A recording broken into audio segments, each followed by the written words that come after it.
আর এই যে আমাদের শেফ, ওই রান্না করে সব সময়, ভীষণ ভালো রান্না করে, তো তাই ওই রান্না করে।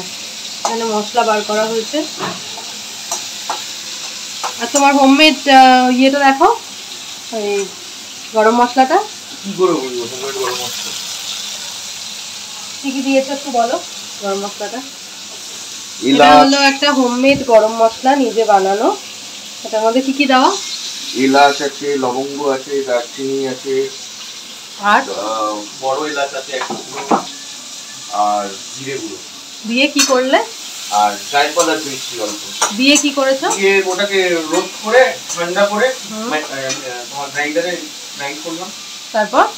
তারপরে হয়ে গেল, বাস সিম্পল প্রসেস। এবার কি হবে? চিংড়ি মাছটা ভেজে তুলবো, তারপরে মশলাটা দেবো, আদা দেবো, তেজপাতা দেবো। আজকে আর কি কি হবে? আজকে হবে মাটন কিমা শাক পালং দিয়ে, আর হবে মাটন কষা। মাটন কিমা শাক, চিংড়ি মালাইকারি আর মাটন কিমা শাক। হ্যাঁ, এই দেখো দেখাচ্ছি। স্টক মানে মাটনের স্টকটা মানে সেদ্ধ করা, তাই তো? এর মধ্যে কি কি দিয়েছো? নুন, হলুদ, কাঁচা লঙ্কা আর তোমার গোটা রসুন, দেখলে না? হ্যাঁ, গোটা রসুন ছিল, আছে কোথাও, ঠিক আছে। আর এর সাথে এই রসুন, ও লঙ্কা রসুন, বাহ। এটা স্টক হয়ে গেল, এটা রেখে দিতে পারবো। আর এর সাথে কিমা শাক হবে, মানে পালং শাক দিয়ে কিমা হবে, বাহ।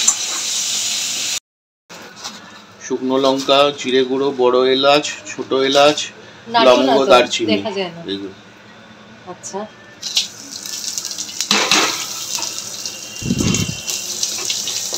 এটা একটু হতে একটু যত হালকা হবে। আমাদের কি কড়াইটা পুড়ে গেছে না? এটা মায়ের আমলের কড়াই তো। এই হলুদ, এতটা হলুদ? হ্যাঁ।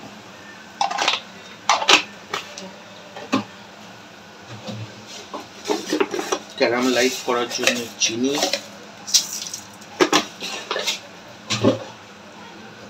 আচ্ছা, নারকেলের দুধ, নারকেল দেওয়া হবে তো চিনি বেশি মিষ্টি হয়ে যাবে না? একটু জল দিলে, তাই তো?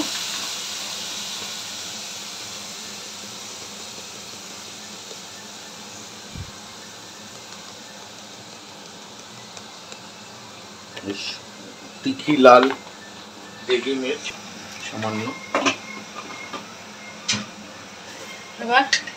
এবার নুন, স্বাদ মতো নুন।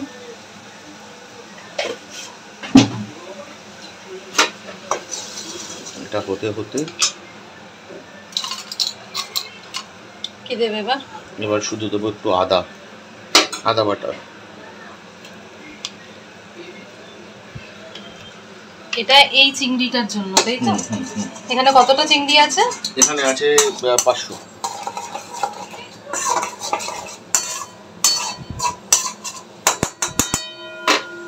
আর একটু বাড়িতে বানানো একটু গরম মশলা আমি আগে দিয়ে দিই। হ্যাঁ, যেটা তুমি বানিয়েছো। হ্যাঁ, হয়ে গেল। তো মশলাটা জাস্ট একটু ইয়ে হবে।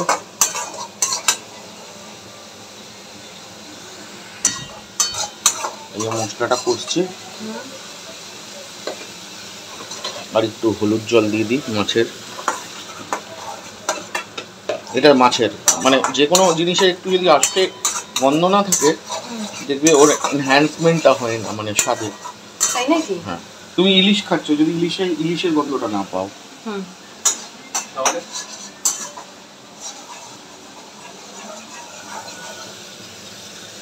কি দিল এটা?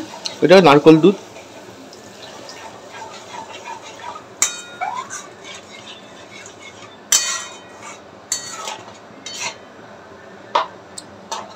এটা হয়ে গেল। এর মধ্যে একটু আমি পরে কর্নফ্লাওয়ার দেবো হালকা থিকনেসটা আনার জন্য। আচ্ছা,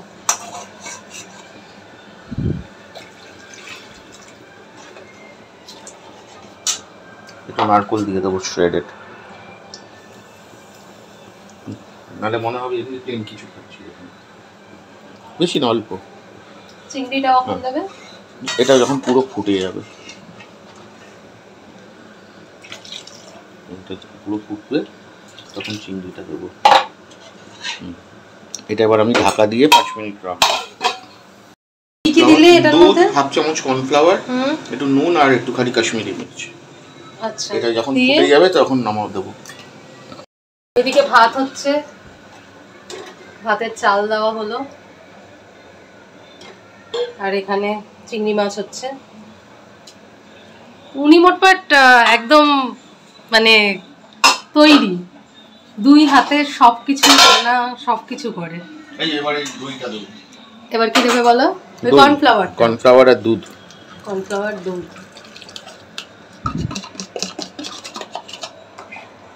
দেখো এটা ঠিক গ্রেভি হয়ে যাবে।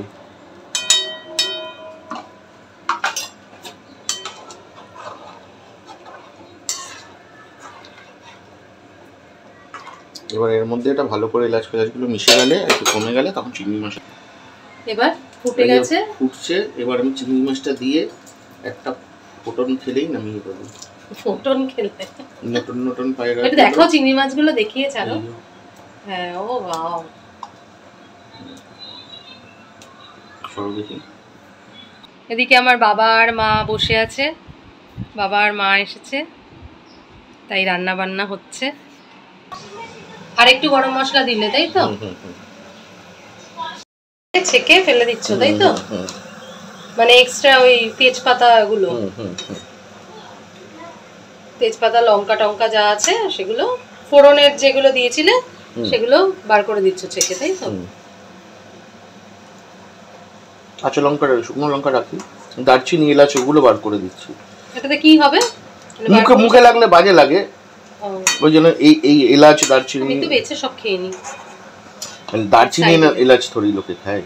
না না, সাইডে বেছে রেখে খেয়ে নি। এই বড় এলাচ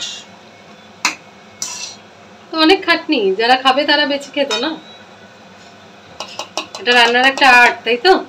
এই এগুলো ফেলে দেবো। হয়ে গেছে, হয়ে গেছে চিংড়ি। খেতে অসাধারণ হয়েছে, আমি একটু টেস্ট করে দেখেছি, খুব ভালো হয়েছে। টাটা।